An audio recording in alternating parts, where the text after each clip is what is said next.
It started with a letter, and ended with the unimaginable. The HOA didn't just fine me or threaten a lien. They took my children. Yes, you heard that right. They kidnapped my kids. According to them, I had violated their so-called sacred community rules by illegally purchasing a home in a 55-plus neighborhood. But here's the kicker, I didn't. My attorney had verified that my property sat outside their jurisdiction. The HOA just didn't know who they were dealing with. I'm not just any homeowner, I'm a federal judge. And they just made the biggest legal mistake of their lives. What would you do if the HOA came for your family? Welcome to my channel, where HOA revenge stories get real. Hit that subscribe button, because this one's about to explode. That morning had started like any other. Coffee brewed in the kitchen, the smell of toast filled the air, and my kids, Alex and Sophie, chatted excitedly about their upcoming soccer tournament. I was sipping my coffee, reviewing case notes for an upcoming session in federal court, when I heard a soft rustle, paper sliding through the front door mail slot. Another HOA notice, I thought, already annoyed. Probably a complaint about mailbox colors or my lawn not being uniform enough. But as I unfolded the letter, my breath caught. Final warning, you are in violation of HOA residency requirements. Immediate eviction required. All unauthorized minors must be removed from the premises within 24 hours. Failure to comply will result in further action. My pulse began to quicken. Unauthorized minors. My property wasn't even in their community. I had county zoning maps proving it. This was absurd. Furious, I grabbed my phone and called my attorney. "Elliot, we have a problem," I said the second he answered. "They're threatening to evict my kids." He sighed. "They can't. We handled this. Your property isn't under their authority. It's just a scare tactic. I'll send a cease and desist today." It should have ended there. Just another petty overreach. But what happened next, no one could have seen coming. The following day, I pulled into the driveway expecting laughter, the sound of video games or dishes clinking, normal after-school noise. But instead, I was greeted by an eerie silence. No Alex. No Sophie. I stepped inside and knew something was wrong. Their backpacks were untouched by the door. Shoes neatly lined up. It was like they had vanished right after I left. My stomach dropped. I called Alex. Straight to voicemail. Sophie, same thing. My heart thudded. I tried calling their friends' parents, none had seen them. Hands trembling, I called 911. "Sir, are you reporting a missing persons case?" the dispatcher asked calmly. "Yes. My children, they're gone." The next hours blurred, police, questions, searching the house. Did I have enemies? As a federal judge, yes. But none had ever dared come near my family. That's when one of the officers outside spoke. "Sir, we found this taped to your door." It was another letter from the HOA. My blood ran cold. "As your unauthorized tenants have failed to vacate, the HOA has taken steps to ensure compliance.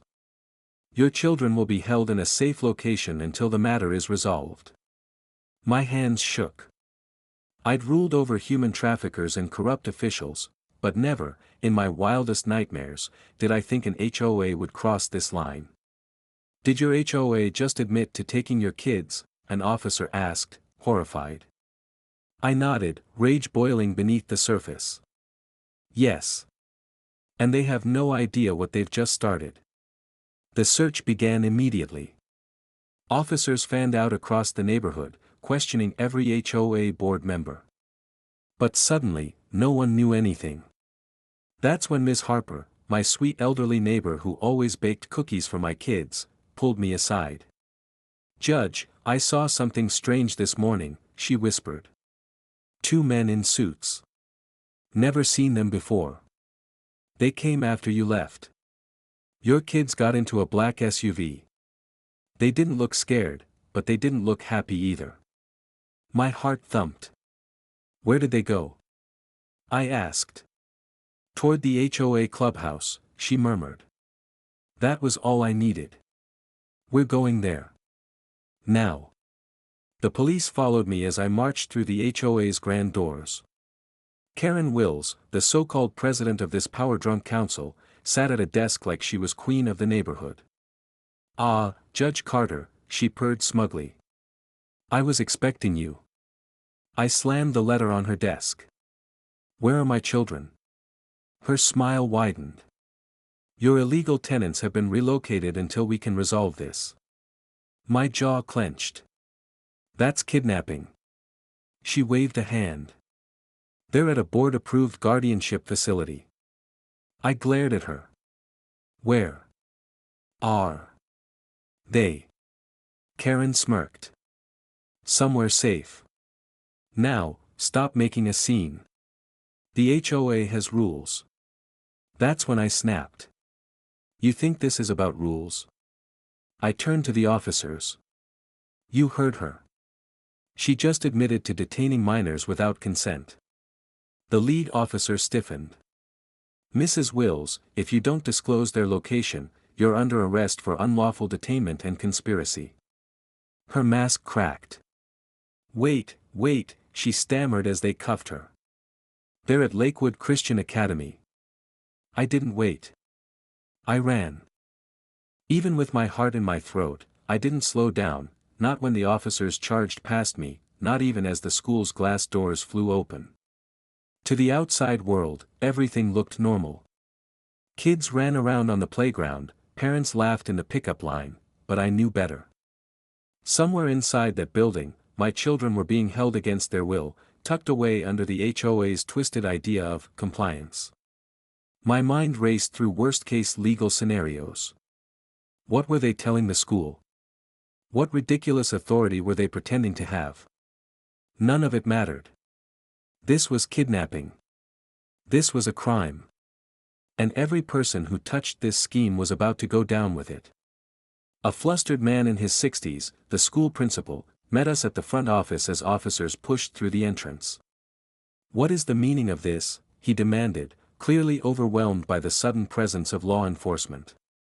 The lead officer held up the damning HOA letter like it was radioactive. Sir, do you currently have 2 children enrolled here under the custody of the Willow Creek HOA? The principal blinked, visibly confused. Oh, yes. But where are they? I cut in, my voice cold and steady. He hesitated, then motioned toward a back hallway. Room 214. I didn't wait. My feet hit the tile like gunshots. Room 214. Room 214. The words echoed through my mind as I ran, heart pounding in my ears. When I reached the door, I didn't hesitate. I gripped the handle and flung it open so hard it cracked against the wall. And there they were. My babies. Alex and Sophie, sitting at small desks, wide-eyed and terrified, but safe. A woman in a stiff navy blue pantsuit stood beside them. Her eyes went wide when she saw me burst through the door. Who the hell are you? She snapped, stepping protectively in front of them. I didn't answer. I pushed past her and dropped to my knees, wrapping both kids into the tightest hug of my life. Dad! Sophie burst into tears, burying her face in my chest. We didn't know what was happening, they just took us. It's okay, baby, I whispered, my voice cracking. You're safe now.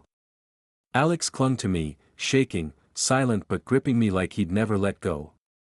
I'd walked into federal courtrooms with cartel leaders staring me down and never felt fear, but this moment. It made everything else pale in comparison. The woman in the suit cleared her throat like she still had some kind of authority left. Mr. Carter, she said, voice tight. You have no right to be here. These children were placed under temporary HOA guardianship. My head turned slowly toward her. Shut up. The venom in my voice dropped the room into dead silence. Officers rushed in behind me. One stepped forward. "Ma'am, please step away from the children." She crossed her arms. "I don't think you understand, the HOA has legal grounds, you are not the government," I snapped. "You are not law enforcement. You are not a court. You have zero jurisdiction to detain anyone, let alone children." She opened her mouth to argue, but I didn't give her the chance. "Arrest her." The lead officer didn't hesitate. "Ma'am, you're under arrest for unlawful detainment and conspiracy to commit kidnapping." "What? This is ridiculous," she screeched, but her protests were cut off by the clink of handcuffs. I pulled my kids behind me as she was restrained, screaming about how the HOA was a governing body. "No," I spat. "You're a neighborhood watch group with delusions of power. And now? You're done." But this wasn't over. Not by a long shot. By the time I returned home with my kids, the neighborhood had gone quiet, too quiet. Word had spread like wildfire. HOA board members were scrambling. Neighbors who once acted like self-appointed law enforcers suddenly couldn't make eye contact. But I wasn't here for their guilt. I was here for justice. Karen Wills, the smug president of this petty dictatorship, was already behind bars. But now I wanted more. I called Elliot. "Get ready," I told him. "We're not just suing them. We're pressing federal charges." I listed them out like a war plan: illegal detainment, wire fraud, conspiracy, racketeering. Elliot let out a low whistle. "You're going all in." "They took my kids," I said, my voice like steel. "They kidnapped them. I don't want fines, I want prison time." The very next morning, I filed a federal lawsuit against the Willow Creek HOA. It named every single board member who signed off on the removal of my children. I didn't stop there. With my federal access, I subpoenaed every internal document the HOA had: finances, emails, fines, all of it. What I uncovered was even more explosive than the kidnapping. The HOA had been defrauding the neighborhood for years: fake fees, embezzled funds, shell companies funneling cash to board members' private accounts. This wasn't just a corrupt board. This was organized crime hiding behind a picket fence. 2 days later, Elliot called, barely able to contain himself. "You're not gonna believe this," he laughed. "Karen's lawyer wants a plea deal. She'll admit to the kidnapping if we drop the fraud charges." I smiled. Cold. Ruthless. Absolutely not. 2 weeks later, the Willow Creek HOA was obliterated. Every board member indicted. Karen sentenced to 15 years in federal prison. The HOA permanently disbanded. Every illegal fine refunded. Every victim paid restitution. And me? I sat on my porch, coffee in hand, watching Alex and Sophie play in the front yard. The HOA tried to destroy my family. Instead, they destroyed themselves. Freezing the HOA's accounts was the final nail in the coffin. Without funds, the board was legally and functionally powerless. They couldn't hire lawyers. Couldn't issue fines. Couldn't even keep the lights on. The Willow Creek HOA was officially bankrupt. And that's when the foreclosures began. Turns out, when you commit years of financial fraud, the government doesn't just slap your wrist, they come for everything. The IRS got involved. The county tax assessor launched an investigation. Every board member's personal finances were audited. And what they found was a symphony of corruption. Karen had been quietly paying herself a salary straight out of HOA dues. The vice president? He used community funds to finance his lakefront vacation home. And the treasurer had been laundering money through bogus maintenance contracts. It was a beautiful disaster unraveling in real time. Civil suits began piling up as neighbors, people who had been bullied, overcharged, or harassed, came out of the woodwork demanding justice. And one by one, the homes of the former board members went into foreclosure. That's when I made my final move. For years, they'd ruled this place like tyrants, extorting families and manipulating rules for their own gain. But now, they were exposed. They were vulnerable. And I wasn't going to just defeat them, I was going to erase them. I called Elliot. How many of them have lost their homes so far? He paused, then did a quick tally. At least 7, he said. Why? I smiled. Because I'm going to buy them. The plan was simple, I was going to own their legacy. Not just end the HOA, but wipe every last trace of it from the map. With Elliot's help, I quietly funneled my earnings into real estate acquisitions, snapping up each board member's foreclosed home as they went on the market. Within 6 months, I owned the majority of properties once held by the most powerful people in the HOA. And with that power came leverage. I called for a neighborhood-wide vote to permanently dissolve the Willow Creek HOA. The turnout was massive. The vote passed with 92% approval. The remaining 8%, mostly the same HOA loyalists who treated rulebooks like sacred scripture, were finally outnumbered. It was over. I watched the final board meeting with quiet satisfaction as the HOA was formally dissolved. I even paid out of pocket to have the Willow Creek HOA sign, the one that once stood at the neighborhood's front entrance like a warning, torn out of the ground and crushed into rubble. No more fines. No more threats. No more petty tyrants pretending to be judges. My neighborhood was finally free. And Karen? She wasn't smiling anymore. She had pleaded guilty in exchange for a reduced sentence, but she still got 8 years in federal prison. The rest of the board received similar fates: fraud, conspiracy, embezzlement. Every single one of them now carried a criminal record. No HOA. No power. No place left here. The next morning, I sat on my porch, a cup of coffee in hand, watching my kids play in the front yard. Sophie kicked a soccer ball to Alex, who laughed like none of this had ever happened. And in that moment, something in my chest finally relaxed. The storm had passed. We were safe. The HOA had tried to steal my children. They thought they could bend the law, flex their fake authority, and silence me. But they made one fatal mistake: they forgot who I was. I'm a federal judge. And I don't lose. But even though the HOA was dead, I wasn't done. Not yet. Winning in court, dismantling their network, buying their homes, that had been satisfying. But people like that? They're like cockroaches. The second they're out of prison, they try to scurry back into the system. Some new neighborhood. Some new HOA. And they start all over again. I wasn't going to let that happen. It was time to bury the Willow Creek HOA so deep no one would dare resurrect it. Step 1: Legislation. I had spent decades in the judicial system. I knew the truth: this wasn't an isolated incident. HOA abuse was rampant across the country.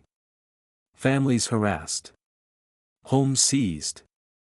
Lives ruined by unregulated neighborhood boards with unchecked authority. And now, I had undeniable proof.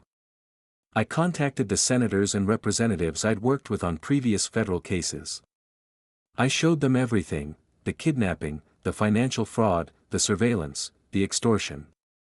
I gave them emails, receipts, police reports, sworn statements. And it worked. Within a month, I was standing in front of a packed legislative committee, testifying before state lawmakers. I laid it all out: the danger of unchecked HOA power, the systemic corruption, and the trauma it inflicted on innocent families.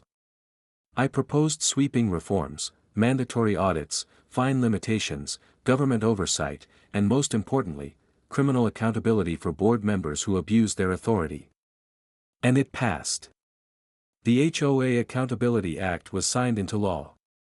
Across the state, HOAs were now subject to oversight. No more secret meetings. No more abusive fines.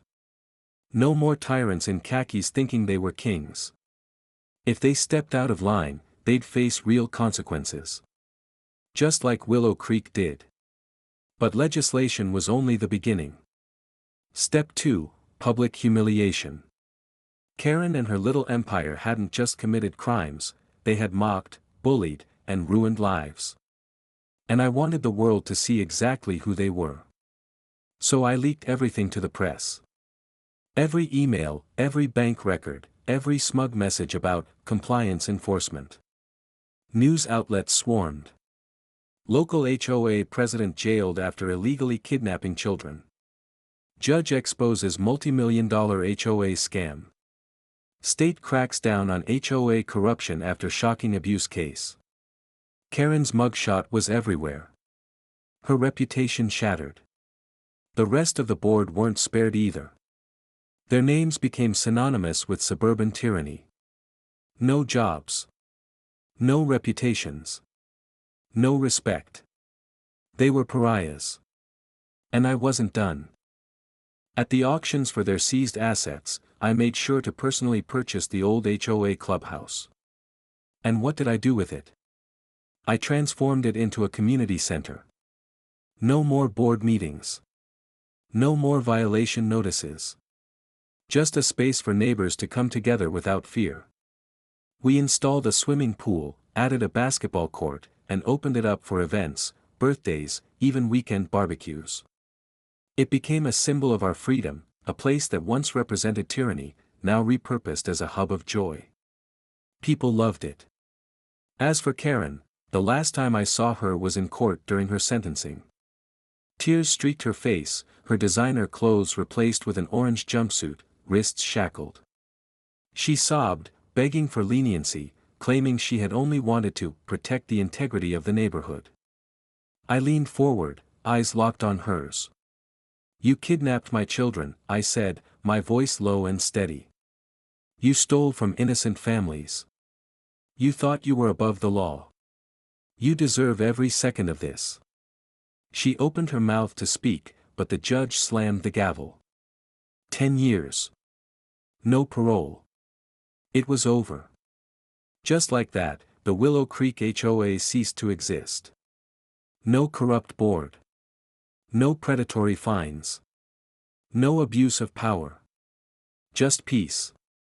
I had turned their empire to dust. Now, every morning as I sat on my porch with a cup of coffee, watching my kids play in the yard without fear, I smiled. Because I knew no HOA would ever dare cross me again. The Willow Creek HOA was dead.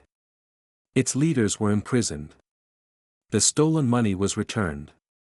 Its former headquarters, now a thriving community center, echoed with the sound of children playing instead of backdoor meetings and whispered threats. We had reclaimed our neighborhood.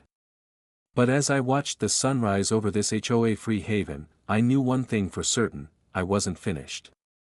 Because what happened here wasn't isolated. The fraud. The intimidation. The abuse of power. It was happening everywhere.